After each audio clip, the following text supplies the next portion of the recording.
Hi guys, this is my first day of school. Yeah, so Riley, isa lang yung hahabilin ko sa'yo. What? Okay? I will tell you one thing in school. Okay, what? Do not poop in your classroom.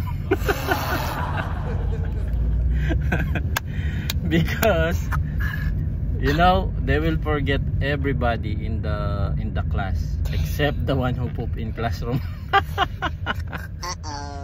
That's why don't do that. Don't do that. Okay? How do you feel again?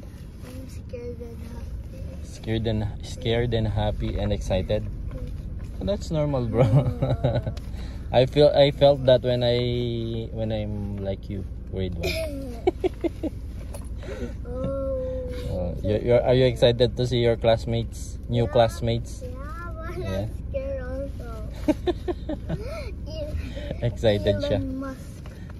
Elon Musk. So ayan, sasamahan ko muna si Riley. I know. Kasi, have one friend in the car right now. Yeah. Skylar.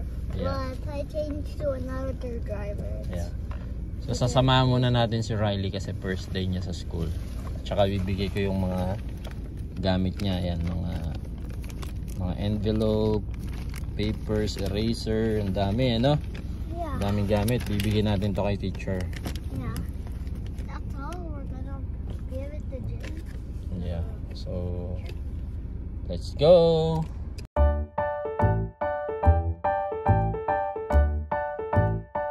And guys, andito na kami sa school. Riley, come on. Crying. I think there's grade 1. First day of school.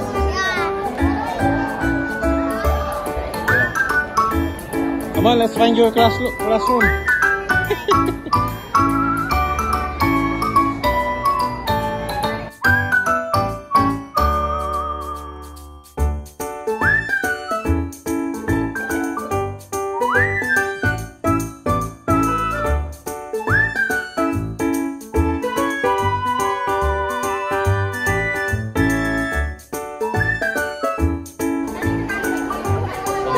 ni Riley.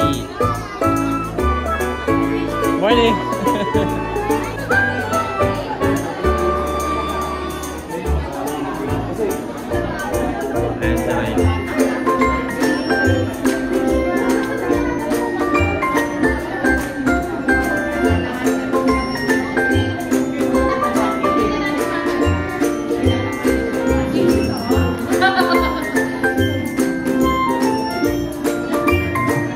So yun mga lods, siniwan ko na si Riley.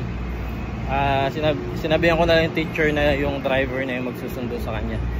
Nakakatawa yung mga bata kasi iba-iba yung reaction nila. May umiiyak, may sobrang excited. Si Riley kinakabahan nga daw pero nung pagkita niya kanina sa school, excited na daw siya. So ayan, good luck to you Kuya Riley. And dito, mamasyal muna si Daddy.